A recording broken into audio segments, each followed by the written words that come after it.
আচ্ছা, বিয়ে করা মানে কি নিজের প্রাইভেসিকে পাবলিক টয়লেট বানিয়ে ফেলা, যেখানে যে কেউ যখন তখন ঢুকে পড়তে পারে আর জিজ্ঞেস করতে পারে, ভাই কাজ কত দূর এগোলো? যদি এই প্রশ্নের সাথে আপনার জীবনের সামান্যতম মিল থাকে, তাহলে বস আজকের এই সিনেমা আপনার জন্যই। আজ আমরা এমন এক দম্পতির গল্প বলবো যাদের জীবনটা একটা আস্ত সার্কাস, আর তারা দুজন সেই সার্কাসের অসহায় জোকার। আমাদের গল্পের হিরো একজন মোটিভেশনাল স্পিকার, কিন্তু হায় রে কপাল, যে লোকটা গোটা দুনিয়াকে মোটিভেশন দেয় তার নিজের জীবনেরই ব্যাটারি ডাউন। তার মোটিভেশন এতটাই পাওয়ারফুল যে তার প্রথম বিয়েটা মাত্র 24 ঘন্টা টিকেছিল। আর হিরোইন, তিনি একজন পুলিশ অফিসার, শহরের বড় বড় ক্রিমিনালকে এক কথায় বসিয়ে দিতে পারেন, কিন্তু বেবি কবে হবে এই প্রশ্নের সামনে তার বন্দুকের গুলিও ফুস হয়ে যায়। তাদের বিয়েটা যেন একটা কমেডি শো, আর পুরো পরিবার প্রতিবেশী টিকিট কেটে সেই শো দেখতে বসে গেছে। তাদের বেডরুমটা এখন আর বেডরুম নেই, হয়ে গেছে বিগ বসের ঘর, যেখানে বাইরে থেকে সবাই উকি মেরে দেখছে আজকের টাস্ক কমপ্লিট হলো কি না। তাদের প্রেম এখন আর প্রেম নেই, হয়ে গেছে একটা সরকারি প্রজেক্ট, যার ডেডলাইন ফিক্সড, টার্গেট সেট, আর প্রজেক্ট ম্যানেজার হলো বাড়ির দাদু ঠাকুমা থেকে শুরু করে পাড়ার মুদি দোকানদার পর্যন্ত। আচ্ছা ভাবুন তো, যেখানে রোমান্সের বদলে রুটিন চলে, ভালোবাসার বদলে প্রেশার কুকারের সিটি বাজে, সেখানে কি হতে পারে? তাদের এই প্রোডাকশন হাউস থেকে কি কোনো প্রোডাক্ট বেরোবে, নাকি প্রডিউসার আর ডিরেক্টর অর্থাৎ স্বামী স্ত্রী নিজেরাই প্যাক আপ করে ফেলবে? তাদের এই যাত্রাপালায় কি কমেডি আছে? আরে ভাই, এটা কমেডি নয়, কমেডির বাপ। সাসপেন্স আছে, হ্যাঁ ভরপুর, প্রতি রাতে সাসপেন্স। আজকে গোল হবে তো? তাহলে চলুন ডুব দিয়ে এই হাসির মহাসাগরে, যেখানে হাসতে হাসতে আপনার চোখে জলেই সে ক্লান্ত হয়ে গিয়েছে, কারণ তার বয়স বেশি হলে 31 অথবা 32 হবে, কিন্তু তাকে দেখতে মনে হয় 40+। কারণটা হলো তার মাথায় চুল নেই। এমনকি এতটা সময় পার হয়ে গেল, এখনো পর্যন্ত কোনো মেয়ে তাকে বিয়ে করতে রাজি হয়নি, আর এজন্যই মূলত তার টেনশন। তবে আজ থেকে কয়েক বছর আগে একবার তার একটা বিয়ে ঠিক হয়েছিল, সব কিছু ঠিকঠাকই ছিল, এমনকি বিয়েটাও হয়ে গিয়েছিল। কিন্তু ঠিক তার পরের সময়টাতে বিয়ের মণ্ডপ থেকেই তার সদ্য বিবাহিত বউ নিজের পুরনো বয়ফ্রেন্ডের সাথে পালিয়ে যায়। অর্থাৎ একদিক থেকে বলা যায় যে সাজি একজন বিবাহিত পার্সন, আবার অপর দিক থেকে বলতে গেলে বিয়ের স্বাদটাই সে পায়নি। আর সেখান থেকেই এখনও এতগুলো বছর পার হয়ে গেল, তবু কখনো তার লাইফে একটা মেয়েও আসেনি। তাই তার এই অবস্থা দেখে আজকে তার বড় ভাই সুভাষ তাকে বোঝাতে শুরু করে যে, দেখ ভাই, চিন্তা করিস না, লাইফ এখনো সামনে অনেক পড়ে আছে, দেখিস কিছু না কিছু হয়ে যাবে। যেটা শুনতে পেরে এবার কিছুটা স্বস্তি ফিল করে সাজি। তাই বিষয়গুলো ভুলে থাকার জন্য সাজি সবার প্রথমে একটা সেলুনে চলে যায়, আর ওখানে সবার প্রথমে সে নিজের থুতনিটাকে কিছুটা চকচকে করে নেয়, এবং তারপর নিজেকে সে নিজের অর্গ্যানিক ফার্মে ব্যস্ত করে ফেলে, যেন লাইফে আসা সকল ঝাইঝামেলা থেকে সে চিন্তামুক্ত থাকতে পারে। সাজি বর্তমানে শুধুমাত্র তার মায়ের সাথেই থাকে, তাদের বাড়িতে আর কেউ থাকে না, কারণ সাজির বড় ভাই সুভাষ তার বউ বাচ্চা নিয়ে আলাদা বাড়িতে থাকে, আর সাজির একটা ছোট বোন আছে, সে এখন তার হাজব্যান্ডের সাথে আমেরিকাতে থাকে। তাই আজকে সাজির বোন যখন তাদের সাথে কথা বলছিল, তখন সে তার মাকে আমেরিকা চলে আসার কথা বলে, কারণ সাজির বোন আর তার বোন জামাই দুজনেই ওখানে ভালো মানের একটা জব করে, আর ইদানিং তার ছোট বাচ্চাটাকে সামলানোর মতো কেউ নেই, সেজন্য সাজির বোন তার মাকে আমেরিকা নিয়ে যেতে চায়। কিন্তু সাজির মা বিষয়টাতে নিষেধ করে দেয়, কারণ এই বাড়িতে সে বাদে সাজির খেয়াল রাখার মতো কেউই নেই। কিন্তু তবুও সাজির মায়ের মধ্যে আমেরিকা যাওয়ার একটা বাসনা ঢুকে গিয়েছে, সে নিজের মেয়ের সাথে থাকবে, কত ভালো থাকবে। তাই পরদিন সকালে এই বিষয়টা নিয়ে সাজির বড় ভাইয়ের সাথে কথাবার্তা হয়, যেখানে সুভাষ তার মাকে বোঝায় যে করেই হোক তার ছোট ভাইয়ের এখন বিয়ের ব্যবস্থা করা দরকার, এতে করে সাজি তো আর একা থাকবে না, এমনকি ওর দেখাশোনা করার জন্য তোমার ঝামেলাও পোহাতে হবে না।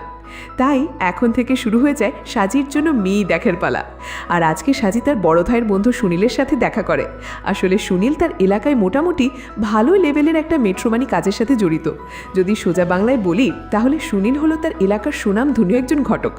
তাই সুনীল সবার প্রথমে সাজির একটা সুন্দর ছবি তুলে নেয়, আর তারপর সেই ছবি দিয়ে সাজির জন্য একটা মেট্রোমানি সাইটে অ্যাকাউন্ট খোলে। সুনীল ওখানে সাজিকে অনেকগুলো মেয়ের ছবি দেখায়, এমনকি সাজিও কয়েকটা মেয়েকে পছন্দ করে, কিন্তু ভেজাল ভেজালটা হলো কোনো মেয়েই সাজিকে পছন্দ করে না। বারবার একের পর এক শুধুমাত্র রিজেকশন পেয়ে যাচ্ছে সাজি। আর সেটার কারণ সাজিও ভালো মতোই বুঝতে পারছে, যেটা হলো তার মাথায় চুল নেই আর তার বয়সটা অনেক বেশি মনে হয়, যে ঘটনায় সাজি অনেক কষ্ট পায়। কিন্তু তবু সুনীল তাকে নিয়ে মেয়ে দেখার চেষ্টা চালিয়ে যায়, তবে কোনোবারই তারা কোনো মেয়েকে রাজি করাতেই পারে না। তাই এভাবেই একদিন অফিসে ফেরার সময় সুনীল আর সাজি একটা আন্দোলনের মধ্যে রাস্তায় ফেসে যায়, যেখানে একসময় যখন লাঠিচার্জ করা শুরু হয় তখন ফাও ফাও সাজি উদুম কেলানি খেতে শুরু করে। এখানে আসলে দুজন আন্দোলন দেখে থেমেছিল যে কি হচ্ছে এটা জানবে, কিন্তু সেই ক্যাচালে উল্টো তাদের খেতে হয় পুলিশের হাতে। এখন একে তো ছেলেটার বিয়ে হচ্ছে না, তার উপর আবার এমন পোড়া কপাল যে বিনা কারণে তাকে মারতে হলো। দুটা মিলিয়ে সাজির লাইফটা যেন একদম চিন্তায় চিন্তায় শেষ হয়ে যাচ্ছে। তাই একদিন সুনীল সাজির বাড়িতে আসে। সেখানে সুভাষ আর সাজির মাকে সে এবার সরাসরি নিজের বিরক্তির সাথে বলতে শুরু করে, দেখুন আপনার ছেলের বয়স এমনিতেই বেশি মনে হয়, তার উপর তার মাথায় চুল নেই। মূলত এই কারণেই কোনো কুমারী মেয়ে তাকে বিয়ে করতে চায় না। আমার মতে সাজির জন্য কোনো অবিবাহিত মেয়ে খোঁজা বাদ দিয়ে এমন মেয়ে দেখুন যার এর আগে বিয়ে হয়েছিল। এমনকি এটা কিন্তু ভুল কিছু না, কারণ হিসাব অনুযায়ী সাজিরও কিন্তু আগে বিয়ে হয়েছিল। এখন হয়তোবা সেখানে তার কোনো দোষ ছিল না, কিন্তু বিয়ে তো হয়েছিল, তাই না? এখন এই শুনে ওখানকার কেউই তেমন কোনো কথা বলতে পারছে না। তখন সুনীল আরও বলে ওঠে, আমার পরিচিত একটা মেয়ে আছে, বছর 3 আগে তার ডিভোর্স হয়েছিল, বিয়ে আর কি, কিন্তু মেয়েটা খুবই ভালো। তাই সাজি সুনীলের কাছে মেয়েটা সম্পর্কে জিজ্ঞাসা করে। সুনীল জানায় মেয়েটার নাম নাকি সানজিদা, আর সে বর্তমানে পুলিশ লাইনে কাজ করে, হয়তোবা সামনে বড় অফিসার হবে। যেটা শুনে এবার সাজি তার পরিবারের কথায় মেয়েটার সাথে দেখা করতে চলে আসে। আর এই হলো সেই সানজিদা। হ্যাঁ ভাই, সাজ তো বেশ ভালো, তবে ওটা নিয়ে সানজিদ তেমন কোনো মাথা ব্যথা নেই। এখন সে শুধুমাত্র বিয়েটা করতে পারলেই বাজে। সেখানে সানজিদা সবার প্রথমে সাজিকে দেখে কিছুটা চিনতে পারে, কারণ মনে আছে সেদিন যে একটা আন্দোলনের মধ্যে ক্যাচালে পড়ে সাজি পুলিশের হাতে ছিল। হ্যাঁ ভাই, সেই আন্দোলনে এই সানজিদাই তাকে মেরেছিল। আর আজকে সাজিকে দেখে সে তাকে চিনতেও পেরে গিয়েছে। কিন্তু সুনীল তাকে বলে, আরে না না, তুমি হয়তো ভুল কাউকে দেখেছো, সাজি ওখানে যায়নি। কিন্তু তবুও সানজিদা সাজিকে বলে, না আমি নিশ্চিত, এমনিতে কখনোই আমার এইসব আন্দোলন বা ঝাই ঝামেলায় কারো চেহারা মনে থাকে না, কিন্তু তোমার চেহারা আমার স্পষ্ট মনে আছে। সম্ভবত তোমার সাথে আমার অবশ্যই কোনো না কোনো কানেকশন আছে, এজন্যই। যা শুনতে পেরে সাজি পুরো ইমপ্রেসড হয়ে যায়। সে এবার মনে মনে একদম ধরে নিয়েছে যে এই হবে তার বউ। এমনকি এখানে কথাবার্তায় আরও অনেক কিছু বের হয়ে আসে। সানজিদা তাকে জানায় যে তার আগের বিয়েটা কেন বেশি দিন টাকেনি। আসলে তার একটা বড় বোন ছিল, কিন্তু তার বড় বোন তার পরিবারকে চুনকালি মাখিয়ে নিজের বয়ফ্রেন্ডের সাথে পালিয়ে গিয়েছিল, যার কারণে পরবর্তীতে সানজিদার বাবা তাকে অল্প বয়সে বিয়ে দিয়ে দেয়, এই ভেবে যে তার ছোট মেয়েটাও যদি তার বড় মেয়ের মতো পালিয়ে যায়। এমনকি ওই সময়টাতে সব কিছু ঠিকঠাক ছিল, কিন্তু পরবর্তীতে সানজিদার সেই হাজব্যান্ড তার উপর অমানসিক করতে শুরু করে। প্রতিদিন তাকে ছোট ছোট কারণে শুরু করে, যা সহ্য করতে না পেরে একসময় তাদের মধ্যে বিচ্ছেদ হয়ে যায়। কিন্তু সে এখন নিজের জীবনটাকে আবার নতুনভাবে সাজাবে। এমনকি সাজিও যেহেতু তার মতোই এই অবহেলিত লাইফ থেকে উঠে এসেছে, তাই সে সাজিকেও বাহবা জানায় যে এভাবে ধৈর্য ধরতে খুব কম মানুষই পারে, তুমি তো আসলে আমার হিরো। যে কথাটা শুনে এবার সাজি একদম নিশ্চিত হয়ে যায় যে বিয়ে করলে সে তাকেই করবে। পরবর্তীতে সাজি তার পরিবার নিয়ে সানজিদার বাড়িতে পৌঁছায়। ওখানে কথাবার্তা বলার পর তাদের বিয়েটাও পাকাপাকি হয়ে যায়। এখন থেকে দুজনেই প্রায় প্রতিদিনই একে অপরের সাথে দেখা করতে শুরু করে। সেই অনেক কিছু নিয়েই তারা সময় কাটাতে শুরু করে, যার মাধ্যমে তাদের সম্পর্কটাও ভালো হয়। এভাবে আরও একদিন তারা ঠিক ওই জায়গাটাতেই দেখা করে যেখানে তাদের প্রথম দেখাটা হয়েছিল, যেখানে একসময় কথাবার্তায় সাজি জানতে পারে যে সানজিদা কেন এই পুলিশের পেশাটাকে বেছে নিয়েছে। সানজিদা জানায় আসলে মূলত একটা কারণেই সে পুলিশের জবের পিছনে অনেক খেটেছে, যেটা হলো তার এক্স হাজব্যান্ড। তার ইচ্ছা সে যদি একদিন সুযোগ পায় তাহলে সে নিজের এক্স হাজব্যান্ডকে এমন কেলান কেলাবে যে কোনোদিনও কোনো মেয়ের উপর হাত তুলতে সে কল্পনাও করতে পারবে না। আর সে আশা রাখে ওই দিন অবশ্যই আসবে। যা শুনতে পেরে এবার সাজিও তাকে উৎসাহ দেয়, আরে আসবে না মানে কি, দেখো খুব তাড়াতাড়ি এসে যাবে। এরপরের সময়টাতে খুবই ছোট্ট পরিসরে সাজি আর সানজিদার বিয়েটা হয়ে যায়। তেমন কোনো ধুমধাম আয়োজন হয় না, কিন্তু যা করা হয় তাতেই তারা দুজন খুশি। তারপর সেই রাতে সাজির বড় ভাই সাজিকে ডেকে এনে বলতে শুরু করে, দেখ ভাই, তোর বয়স কিন্তু অনেক বেড়ে গিয়েছে, এমনকি তোর বউয়ের বয়সও মোটামুটি ভালোই হয়েছে, তাই ফ্যামিলি প্ল্যানিংটা করার থাকলে এখনই করে নে, পরবর্তীতে সময় পাবি না কিন্তু আর। এই বিষয়টাই সাজি ভেতরে গিয়ে সানজিদার সাথে শেয়ার করে, আর সানজিদার কথাতেও বোঝা যায় যে সেও বিষয়টাতে রাজি। তাই দুজনেই সে রাতে বেশ ভালোই কোয়ালিটি টাইম স্পেন্ড করে। আর দেখতে দেখতে এভাবে পার হয়ে যায় প্রায় 3টে বছর। কিন্তু কথাই আছে না, যখন জীবনে ভালো সময় আসে তখন খারাপ সময়ও তার উল্টো গুনতে শুরু করে। দুঃখের বিষয় এটা যে এখনো তারা কোনো সন্তান লাভ করতে পারেনি। তাদের পাড়া প্রতিবেশী এমনকি আত্মীয় স্বজনেরাও এই সেই কানাঘুষা করতে শুরু করে যে কি হয়েছে তাদের মধ্যে, তারা কেন এখনো কোনো সন্তান নিচ্ছে না। এই সেই নিয়ে মাঝে মধ্যেই সানজিদাকে তার পাড়া প্রতিবেশীর কথার সম্মুখীন হতে হয়, কারণ ভারতীয় সংস্কৃতিতে এই বিষয়টাকে বড়ই অপয়ামলি করা হয়। আর যদি হয় এলাকার বৃদ্ধ কোনো মহিলা, তাহলে তো ভাই কটু কথা খাওয়াটা বাধ্যতামূলক। যার কারণে একদিন এমনই একটা কথায় সানজিদা একজনের ওপর রেগে ওঠে আর তাকে ভুলভাল অনেক কিছুই বলে দেয় যে তাদের এত মাথা ব্যথার কিসের, তাদের ঘরে সন্তান আসছে না এই নিয়ে তারা নিজেরাই প্রচুর অশান্তিতে আছে, তার ওপর দিয়ে পাড়া প্রতিবেশীর এত মাথা ঘামানোর দরকারটাই বাকি। যার কারণে এবার বিষয়টা সিরিয়াসলি নেওয়া হয়। সাজির বড় ভাই সুভাষ সাজিকে ভালো মতো বোঝায়, যার কারণে পরদিন দুজনেই নিজেদের টেস্ট করানোর জন্য হাসপাতালে চলে যায়, যেখানে টেস্টের জন্য প্রথমেই দুজনের থেকে প্রয়োজনীয় স্যাম্পল কালেক্ট করার পর যেদিন সেই টেস্টের রেজাল্ট চলে আসে সেদিন তারা দুজনেই বেশ চিন্তিত ছিল। সাজি সানজিদাকে জিজ্ঞাসা করে, যদি আমার কোনো কমতি ধরা পড়ে তাহলে কি তোমার ভালোবাসা একই থাকবে? তখন সানজিদা তাকে বলে, আরে বোকা, কমতি তো আমারও থাকতে পারে, এগুলো নিয়ে চিন্তা করো না, যাই হয়ে যাক আমাদের সম্পর্ক আগের মতোই থাকবে। তারপর চলে আসে রিপোর্ট, যেখানে সাজির তো কোনো প্রবলেম ছিল না, বরং সমস্যা ছিল সানজিদার, যেটা শুনে দুজনেই অবাক হয়ে যায়। আর এরপর থেকেই শুরু হয় সানজিদার ট্রিটমেন্ট। কিন্তু দীর্ঘ একটা সময় পার হওয়ার পরেও কোনো ভালো ফলাফল পাওয়া যাচ্ছিল না। দেখতে দেখতে একটা বছর তারা এদিক ওদিক দৌড়াদৌড়ি করে বিভিন্ন ডক্টরের পেছনে টাকা খরচ করেই পার করে ফেলেছে, কিন্তু এখনও কোনো সুফল আসেনি। তবে তারপর একদিন সাজির এক পুরনো বন্ধুর সাথে তার দেখা হয়। তাদের দুজনের সাথে দেখা হলে সাজির বন্ধু তাদেরকে এর একটা সমাধান জানায়। সে বলে, দেখ বন্ধু, আমিও তোদের মতো সমস্যায় ভুগছিলাম, এদিক ওদিক অনেক ডক্টর দেখিয়েছিলাম, কোথাও কোনো কাজ হয়নি, কিন্তু একদম শেষে আমি ডক্টর গণপতির কথা জানতে পারি, তার কাছে আমি গেলাম, আর আজকে আমি সন্তানের বাবা।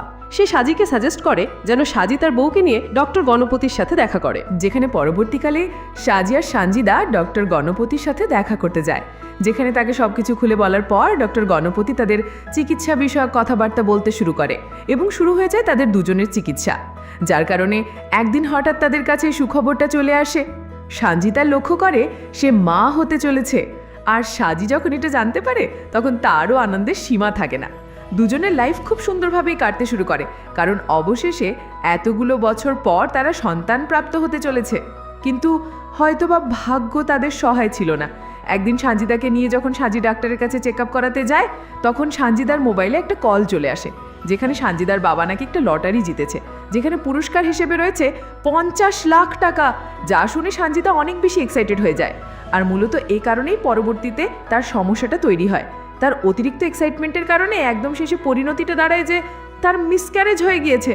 যারা বুঝতে পারেনি তাদেরকে বলি, গর্ভাবস্থায় বাচ্চার ভ্রূণ থাকাকালীন সময়টাতে যদি কোনো বাহ্যিক আঘাত অথবা ইন্টারনাল কোনো পরিবর্তনের কারণে ভ্রূণটা নষ্ট হয়ে যায় তাহলে তাকে মিসক্যারেজ বলে। অর্থাৎ তার মা হওয়ার স্বপ্নটা আবারও স্বপ্নই রয়ে গেল। তবে সেখানে সাজি সানজিদাকে বোঝায় যেন সে ভেঙে না পড়ে। পরবর্তীতে দুজন আবারও ডক্টর গণপতির সাথে দেখা করে। সেখানে গণপতি তাদেরকে জানায় যে আসলে সানজিদার ওরকম মেজর কোনো সমস্যা নেই, সমস্যাটা হলো শারীরিক কিছু ত্রুটির কারণে তার গর্ভধারণ ক্ষমতাটা অনেক কমে গিয়েছে, যার কারণে প্রথমত তার গর্ভধারণ করার চান্সটা কমে যায়, আর দ্বিতীয়ত যদি সে গর্ভধারণ করেও ফেলে তবুও তার মিসক্যারেজ হয়ে যাওয়ার চান্সটা অত্যাধিক থাকবে। অর্থাৎ তাদের সন্তান প্রাপ্ত হওয়ার চান্স একদম 1%-এরও কম। তাই ডক্টর গণপতি তাদেরকে ভিন্ন একটা প্রক্রিয়া সাজেস্ট করে, যেখানে প্রথমত সাজির স্পার্ম নিয়ে অন্য কারো গর্ভে স্থাপন করা হবে, যেখানে পরবর্তীতে তারা এক মহিলার মাধ্যমে হয়তোবা সন্তান লাভ করবে, যেটাকে এক কথায় বলা হয় সারোগেট। কিন্তু এই বিষয়টার জন্য কেউই রাজি হয় না। সাজি আর সানজিদা চায় তাদের সন্তানের মধ্যে তাদের গুণ থাকবে, কিন্তু এভাবে সানজিদা প্রকৃত মাতৃত্ব পাবে না। এই বিষয়টা শুনতে পেরে এবার দুজনে খুবই দুঃখী হয়ে পড়ে, কিন্তু পরবর্তীতে সাজি নিজেকে সামলে নেয় যে এই একটা কারণে তাদের জীবন তো আর থমকে যাবে না, তাদের এভাবেই এগিয়ে যেতে হবে। তবে সুভাষই তাকে জানায় যে তাহলে তারা একটা বাচ্চাকে দত্তক নিক, কিন্তু ওখানে সাজি কিছুটা ভিন্ন মত পোষণ করে। সে বলে, আমরা সন্তান নিই এই ভেবে যে তারা বড় হয়ে আমাদের বৃদ্ধ দশায় আমাদের দেখাশোনা করবে, কিন্তু আমি মনে করি এটা ঠিক নয়, কারণ তাদেরও একটা জীবন আছে, তাদের উপর আমরা আমাদের দায়িত্ব চাপিয়ে দিতে পারি না কেন? সেখানে আমরা নিজেদের দায়বদ্ধতা তাদের ওপর রাখবো। আর এখন যেহেতু এই বিষয়টা আমি বুঝতে পেরেছি, তাই সন্তান না থাকার কারণে আমার কোনো সমস্যা নেই। আর এই বিষয়টাই পরবর্তীতে সে সানজিদাকে কল করে বোঝায়, আর যার কারণে সানজিদা তার পরবর্তী লেখাপড়া শুরু করে দেয়, কারণ তাকে আরও বড় অফিসার হতে হবে। তারপর একদিন সাজি সুনীলের সাথে তার এক বন্ধুর বিয়েতে যায়। সেখানে তার পুরনো আরও একটা বন্ধুর সাথে দেখা হয়। যে নাকি এক বিদেশিনীকে বিয়ে করেছিল, কিন্তু তাদের বিয়ের 6 বছর হয়ে গেল, এখনও তারা সন্তান নেয়নি। তার বন্ধু বলে, দেখ বন্ধু, আমরা সিদ্ধান্ত নিয়েছি আমরা সন্তান নেব না। এই বাড়তি জনসংখ্যার দেশে কেন আমরা আমাদের সন্তানকে এনে এই রেসে লাগিয়ে দেব? এই বলে সে চলে যায়। যার কারণে এবার সাজি নিজের মনে আরও একটু সাহস পেল। এবার সে আর কষ্ট পাবে না, বরং এবার সে সব কিছু স্রষ্টার কাছেই ছেড়ে দেয়। যে এবার যদি তাদের সন্তান হয় তাতে তারা অবশ্যই খুশি হবে, কিন্তু যদি না হয় তাহলে তারা আর দুঃখী হবে না। এইভাবেই দিন কাটতে শুরু করে। আর একদিন এমন একটা সুযোগ চলে আসে যার মাধ্যমে এবার সঞ্জিদার স্বপ্ন পূরণ হবে। ওই যে ঘটনা, একবার সঞ্জিদা সাজিকে বলেছিল, মনে আছে, যে সে একটা মূল কারণে পুলিশ হয়েছিল, যেটা হলো তার কে সুযোগ পেলে সে ইচ্ছা মতো কেলাবে। আর হ্যাঁ, আজকে সেই সুযোগটা চলে এসেছে। পুলিশ স্টেশনে একটা মেয়ে তার হাজব্যান্ডের নামে রিপোর্ট লেখাতে আসে যে তার হাজব্যান্ড নাকি তাকে অনেক মারধর করে, নির্যাতন করে। আর জিজ্ঞাসাবাদে জানা যায় তার হাজব্যান্ড অন্য কেউ নয়, সঞ্জিদার হাজব্যান্ড। অর্থাৎ আজকে তাকে ইচ্ছা মতো সে কেলাবে। যেমন কথা তেমনি কাজ। সঞ্জিদা তার ওই সময়টাতে হাওয়া নিজের উপর এক একটা গুণে গুণে শোধ নিতে শুরু করে। আর এখানকার এই কেলানি শেষ করে সে ডিউটির পর সাজিকে সম্পূর্ণ ঘটনা খুলে বলে। আর তাকে দেখে মনে হচ্ছে যে সে আজকে খুব খুশি হয়েছে এই ঘটনায়। যাক, তাদের দিনকাল খুব সুন্দরভাবে যাচ্ছিল। আর ঠিক তার 2 দিন পর তাদের কাছে আরও একটা সুখবর চলে আসে, যেটা হলো সঞ্জিদার প্রেগন্যান্সি। সঞ্জিদা তার প্রেগন্যান্সির কিটটা সাজিকে দেখায়, যাতে সেও বুঝে যায় যে অবশেষে কোনো প্রকার ট্রিটমেন্ট ছাড়াই প্রাকৃতিকভাবে তাদের ঘরে নতুন মেহমান আসতে চলেছে। প্রথমত কিন্তু তাদের দুজনের কেউই এই বিষয়টা বিশ্বাস করতে পারছিল না।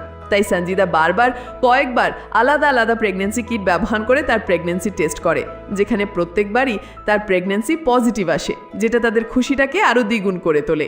সেখান থেকে ঘটনা সোজা 15 মাস সামনে এগিয়ে যায়, যেখানে বর্তমানে তাদের ছোট্ট একটা ছেলে আছে, যাকে নিয়ে তারা দুজন ডক্টর গণপতির সাথে দেখা করতে যায়। গণপতি সাহেবও তাদের এই সন্তান প্রাপ্তিতে খুব খুশি হয়। সে অবাক হয়, কারণ সঞ্জিদার সন্তান ধারণ ক্ষমতা প্রায় 1%ও ছিল না।